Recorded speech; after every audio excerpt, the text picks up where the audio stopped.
Imagine you wake up from a sound sleep and you can't breathe. Your chest is tight. You feel a throbbing in your arm. And it feels like your heart is beating out of your chest. Your Fitbit is screaming a piercing alarm, and then you realize you're having a stroke. And by the way, that is a picture of me sleeping. But not to worry, that Fitbit on your wrist not only measures your steps during the day and how well you slept at night, it's also monitoring your breathing and irregular heartbeat. It gathered all this data and realized you're having a stroke. So what it did is started to throb violently, beeping to wake you up. Meanwhile, it had called the hospital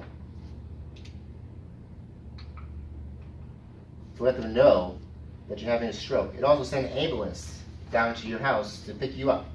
All the street lights on your road turned green so that ambulance could get to your house without any traffic to get you to hospital quicker. You wake up in the hospital where a smiling doctor lets you know you suffered a stroke, but you're fine now because everyone was so well prepared to take care of you. This scenario may sound far-fetched, but it's very close to becoming a reality, thanks to the Internet of Things. Today, I'm going to inform you about what exactly the Internet of Things is, how it all started, where we are today, and the possibilities of the future. Let me first discuss how the Internet of Things began and what exactly it means. The incredible breakthrough technologies of today had humble beginnings. As Frank Palermo states in his 2014 article, Internet of Things Done Wrong, a modified Coke machine at Carnegie Mellon University in 1982 became the first internet-connected device. It could keep track of its inventory, order soda can refills, and tell which cans were the coldest. This was the very beginning of the race to make everyday items more productive, more efficient, and even smarter. The vision for the Internet of Things was first laid out in Mark Weiser's paper, The Computer for the 21st Century, where he states, the most profound technologies are those that disappear. Think about how technology is now literally woven into our watches, our cars, and even our clothes. My daughters are 3 and 4. They can pick up a tablet, turn it on, find their favorite videos with the greatest of ease. The Internet of Things is merely a bunch of items like light bulbs, appliances, and cars that are all able to be individually identified, able to gather information, and able to communicate that into the cloud. They have a unique IP address, a radio frequency identification device, and at least one sort of data to record. In what year do you think the number of things communicating on the internet will surpass the number of people? 2008. Well, just so you know, it's already happened in 2008. According to Dale Evans in his article, The Internet of Things, How the Next Revolution is Changing Everything, it already happened in 2008. And the gap is growing more and more every year. Now that I have discussed some of the basic and history of the Internet of Things, let's talk about where we are today. Right now, we're at a very important point in the evolution of the Internet of Things. Amy Nordstrom, in her article, Popular Internet of Things Forecast of 50 Billion, informs us that the number of devices on the internet last year increased 31% to 8.4 billion. There are estimated to be 30 billion devices by 2020.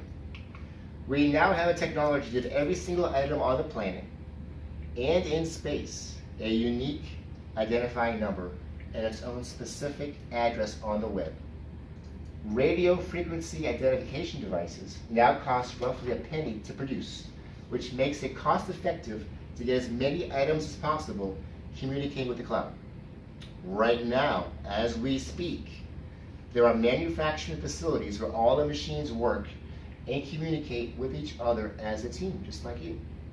Only a few humans are present to supervise and perform maintenance. Paul Daugherty writes in his article, Driving Unconditional Growth, that we are in the middle of the 4th industrial revolution. As machines work, communicate, and learn as never before. We already have smart thermostats, doors that automatically open when they sense you coming, and light bulbs and coffee makers that turn off and on when they sense you are near. All of these things I have talked about have been the building blocks for what is yet to come. Let's talk about what is going to be possible in the very near future with the Internet of Things. The future of the Internet of Things is going to change how we work, live, and travel. Rob Van Gromberg writes in his paper, The Internet of Things, that the biggest impact is going to be the medical field. Very soon, your pill bottle will be able to tell you when there's 2 pills left. Not only that, it will call your pharmacy, refill your prescription, and text you when it's ready to be picked up. That is mind-boggling. Sensors in the soil will communicate with a satellite to find out if it's going to rain soon and whether or not you'll need extra water on your crops, which will greatly help farmers and the planet. Cars and trucks will be driverless. Thank you, that's awesome. It'll help us out big time. It'll make our jobs here so much easier and transform the delivery of goods. Entire cities will be connected on the cloud, able to eliminate gridlock, conserve electricity, and even make sure our kids get to school safely. In conclusion, I hope all of you now have a better understanding of what the Internet of Things means, how it all began, what is now and soon to be possible because of it. I want to leave you with one final thought. Today, 87% of people have never heard of the Internet of Things. Maybe some of you never have before today. But maybe I am wrong about the huge impact it will have on your lives. Do all of you remember thinking, I'll never read a book on the computer. I'll never do my banking online. I'll never buy socks and underwear on the internet. Think about how quickly things have changed and improved in such a short time. Now think about this.